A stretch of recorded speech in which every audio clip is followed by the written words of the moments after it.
Morning po mga kapatid sa Panginoon, and praise the Lord for this wonderful opportunity na muli tayo makakapag-share ng devotion. I hope na tayo po'y patuloy nakikinig dahil ito po'y para sa ating spiritual na kalaguan at patuloy na pagpapala ng Diyos sa buhay natin bilang mananampalataya. So, this devotion today ay entitled Holy in Behavior. Tayo po'y maging banal sa ating mga pag-uugali, sa ating mga ginagawa, no, sa ating po mga gawi, sa klase po ng pamumuhay na ibinigay po sa atin ng Panginoon. So, ang scripture reading po natin ay nasa 1 Peter chapter 1 verse 14 to 16. Titingnan po natin yan mamaya. At ang atin pong key verse ay babasahin ko po sa inyo sa Leviticus chapter 11 and verse 44. Sabi po dito ng Panginoon sa bayan po niya, "For I am the Lord your God, you shall therefore sanctify yourselves, and ye shall be holy, for I am holy. Neither shall ye defile yourselves with any manner of creeping thing that creepeth upon the earth." So, makikita natin dito na ang patuloy na paalala ng Diyos sa kanyang bayan na sila po'y maging malinis. Ang sabi niya, kayo'y maging banal sapagkat ako'y banal. Yun po ang sabi ng Panginoon sa kanila. So, ang nais ng Diyos, maging malinis sila spiritually. Hindi po sila patuloy na mahulog sa karumihan ng maraming bagay. For example, ang greed, no, ang kasakiman, yan po'y naging problema ng bayan ng Diyos. Yung lust, no, yung kanilang laman, yung kanilang masamang pita ng laman. At maging yung idolatry, yan po ay naging problem nila, yung pagsamba sa Diyos-Diyosan, maging ang mga maling attitude. So, yan po ang makikita natin sa bayan ng Panginoon. At kung titingnan po natin sa buhay natin ngayon bilang mananampalataya, yun pa po ba ay related or kumbaga mahalaga sa buhay po natin ngayon bilang isang mga Krisyano, no? So, kung titingnan po natin ang bayan ng Diyos, ang reason kung bakit yon ang naging nais ng Panginoon sa kanila, maging holy sa kanila pong behavior, it is because ang Diyos ay mahal po sila, no? At ayaw po ng Diyos na ma-withhold ang kanyang biyaya, no, sa kanilang buhay at hindi sila pagpalain ng ating Panginoon sapagkat yun po ang desire ng Diyos, sila ipagpalain ng Diyos. And the same thing with our lives, no, as a Christians, a believers of Christ, mahal tayo ng Diyos, mahal ka ng Diyos. At gusto ng Diyos na tayo po ay kanyang pagpalain sa atin pong buhay. Pero hindi po pagpapalain ng Diyos ang buhay na marumi, ang buhay po na masuwayin. That's why ang design ng Diyos, maging banal tayo, ang ating sisidlan, ang ating buhay ay maging malinis sapagkat hindi tayo gagamitin ng Diyos. At the same time, hindi tayo pagpapalain ng Diyos kung magiging marumi po tayo sa kanyang harapan. Now, kung titingnan po natin ang ating kaaway, yun po ay ang Diablo. No, ang kanya pong nais, una sa mga hindi pa po nakakilala sa Panginoon, mga lost soul, ang gusto po niyang gawin sa kanila ay manatili silang lost, no? Manatili po silang spiritually blind, mga kapatid.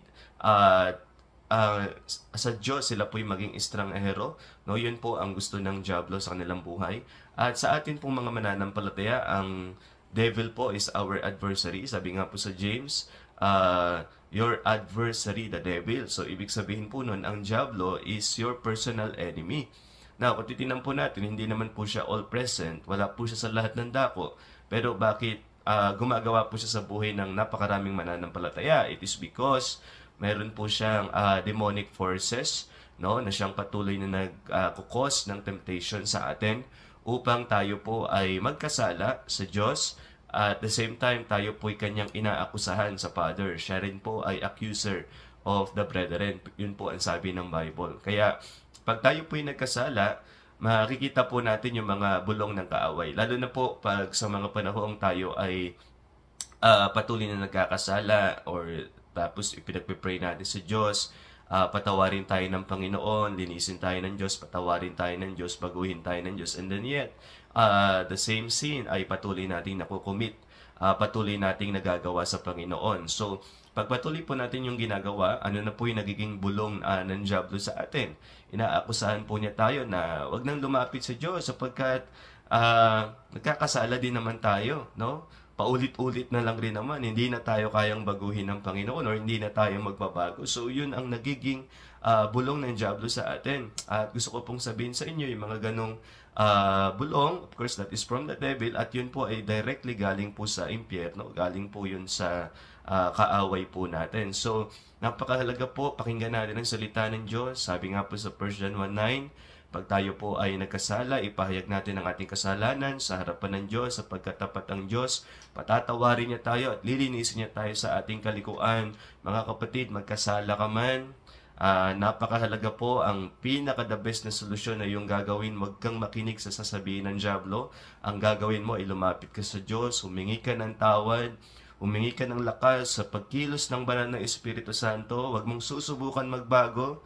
Ang napakahalaga po, payagan mo ang Diyos na baguhin niya ang iyong buhay at makikita mo kung paano siya gagawa sa iyong buhay. So, yun po ang kailangan mong gawin. Papatawarin ka ng Panginoon Diyos sa iyong kasalanan, lilinisin ka sa lahat ng iyong kalikuan, at babaguhin ka ng Diyos sa iyong buhay. Magiging banal ang iyong pag-uugali, magiging banal ang iyong pamumuhay, ang iyong mga gawa. So, yan po ang nais ng Panginoon sa atin. Pero ang diablo, ang kanyang nais ay itempt tayo upang tayo po ay magkasala, mga kapatid. So, napakahalaga po this morning ma-realize natin na ang Diyos na tumawag sa atin ay banal.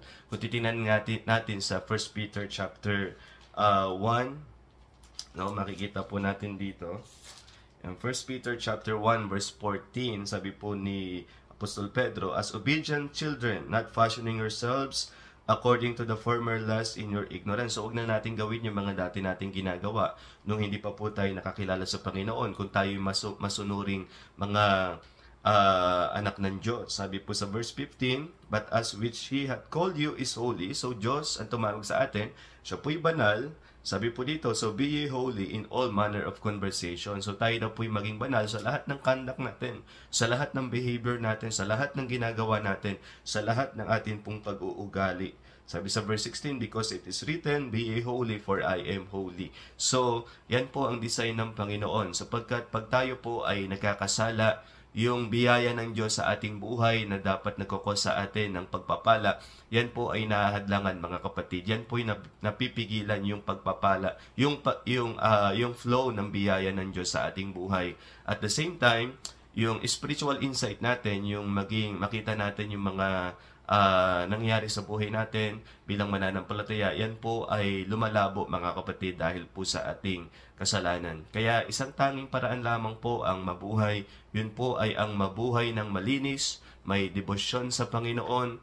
Huwag pong makompromise ang ating pananampalataya, ang ating pag-ibig, at yung ating devotion sa Panginoon.